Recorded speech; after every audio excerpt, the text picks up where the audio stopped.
Hello everyone, welcome to this video of mine which will be discussing on the waste management. So let's get started. So usually do you know how much tons of waste we usually consume or we do usually produce per day? It's around like 2 billion guys. So and before we get started with this waste management topic, let us know what exactly is waste management. So waste management is nothing but the collection, transportation and processing of disposal of a waste. So it is typically like how do you collect the waste, how do you transport or how do you process it. This is how you do in the management things. So what this waste management generally comprises of? So it consists of some like food scraps, it can be like paper products, it can be like plastics, it can be like even the biodegradable or non-biodegradable waste. And in some cases nowadays what you are seeing is the growth of e-waste that is being generated for the disposal of their waste. So next thing is what we need to mainly focus in during the waste management is we need to aim for an efficient and an effective way for the production or the optimization of the e-waste.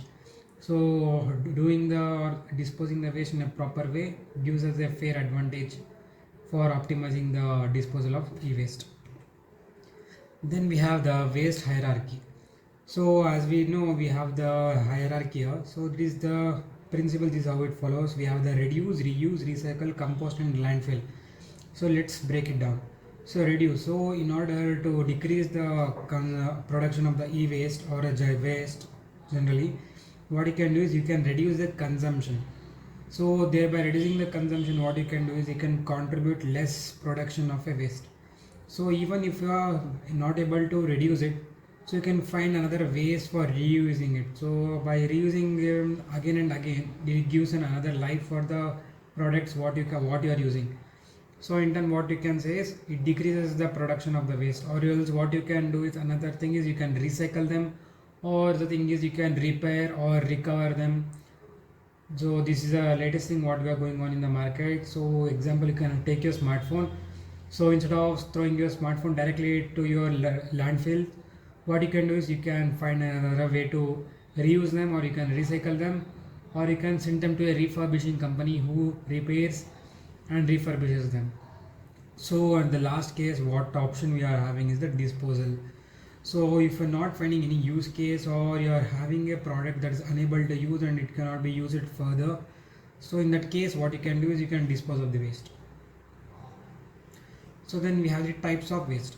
So the types of waste you can classify something like an organic waste, paper waste, plastic, glass, metal, hazardous, and e-waste. So organic waste is nothing but you can consider as a waste such as like a vegetable or a fruit peels. It can be like kitchen waste. So organic usually consists of something like a biodegradable waste. So even the paper waste is something like it can be like cardboards, notebooks, papers. So some industrial paper packaging, etc. So all these things comes under paper waste. So this paper waste can be recycled or reused again.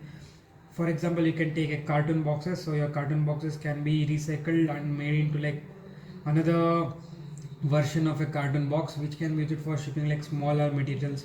So basically it is like a refurbished cardboard materials. So this cardboard paper can also be used for making your papers and etc. Then we have the plastic waste. So plastic waste is nothing but the waste which is produced by a plastic materials. It can be like the water bottles what you use every day, or else you can also consider something like your plastic wrapping what you get with your food covers and your biscuit wrappers.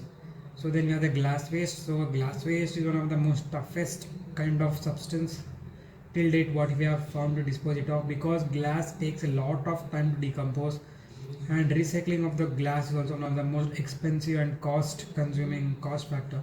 So it adds a cost factor for the proper disposal of a glass. Then metal waste. So metal waste can be easily recycled, because you can see that we are having something like metal scraps. So let it be something like you are having a iron, copper or aluminium. So these things can be melted again and it can be reused for different purposes. Then we have hazardous waste. So hazardous waste you can classify something like an industrial waste or a radioactive waste. So the proper decomposition or proper disposal of this waste is very difficult. So you cannot decompose. I mean, it takes a lot of time or it comes with a lot of risk to decompose or the to throw this hazardous waste. So before moving to the next thing, that is e-waste. So let's go through e-waste now. So e-waste is nothing but the waste that has produced from your electronic devices. So you can take like your computer or your smartphone has not functioning. So what you basically do is you throw them out. So that is nothing but an e-waste. So this is nothing but a distribution chart of the waste. So I can see like what is the percentage of the contribution of a different types of waste. You can see like the food. So food contributes something like around like 49% to 48 to 49% contribution of the waste. Then we have something like a plastic e-waste and it goes on. Then we have the benefits of effective waste management. So what benefits do you get if you have having a proper waste management capabilities? So what you can do is you can reduce the land pollution from the overflowing of landfills, and you can also conserve natural resources by recycling the materials.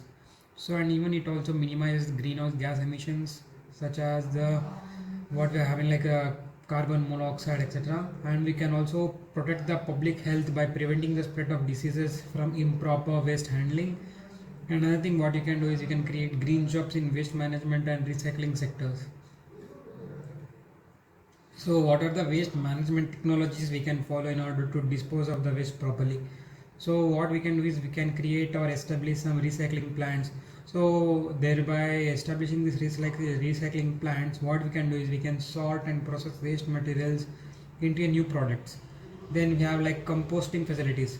So what they do is they convert the organic waste into a nutrient rich compost for soil amendment, which can be later used for your agricultural task or even which act as a manure for your plants. So then we have like waste to energy plants, so generating electricity from the combustion of waste materials. So this is one of the like most recent technologies what we have came up with. You can see in the Uttar Pradesh what we are doing is they are collecting the waste from the locality, so and they sort out the waste using their supply chains what they are having, and with that they categorize the waste something like a waste that generates good amount of heat to generate or produce the electricity. Then we have landfills, so controlled depository site for waste that cannot be reduced or reused, recycled and composted. So there should be some regulatory bodies that control the landfills. So thereby the only things such as decomposed, like things that can be decomposed can be filled in the landfill so that they do not remain there and pollute the soil.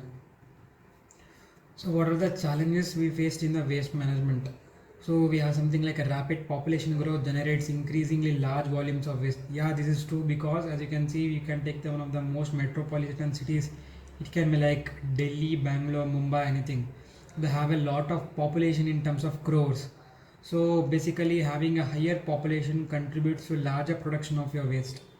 And another thing is lack of public awareness about the waste reduction and recycling.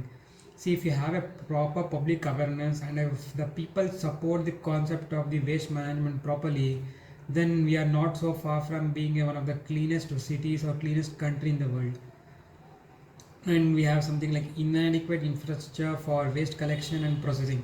Usually you can see some cities and towns till today they don't have something like a waste collection system.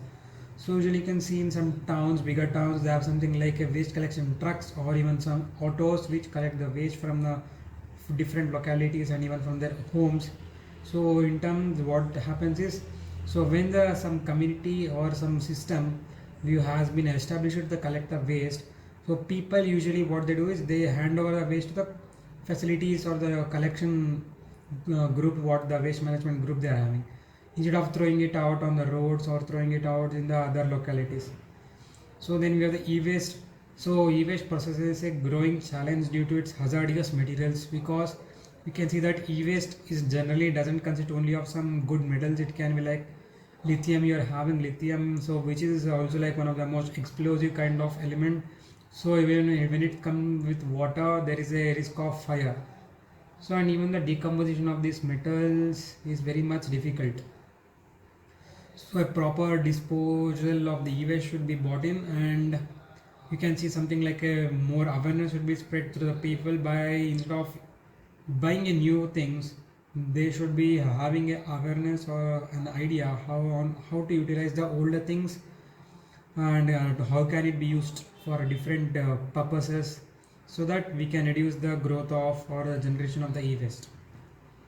So let's come to the conclusion. So we all have a role to play in the responsible waste management. Yes, we all play a major role because it's in our hands. So the more efficiently we manage in the production or even the contribution to this waste management system, we keep our surroundings and our environment very clean. And the next thing is, by adopting the principles of waste hierarchy, we can minimize our environment impact. As we have discussed about the waste hierarchy, you can see that following this approach helps us in the reduction of a waste up to around like 50 to 60%. See, it is not a small scale, we are talking about 50 to 60%. And next thing, we are having something like supporting sustainable practices and advocating for better waste management system creates a cleaner and healthier future for everyone. Yes, this is true. So example you can take, like you are having some of your device or something so which is not useful for you, so you can contribute or donate it to the person who is in need. So even by doing this way, you can reduce the production of the waste and even conserve all the most resources. So that's it guys, thank you for watching.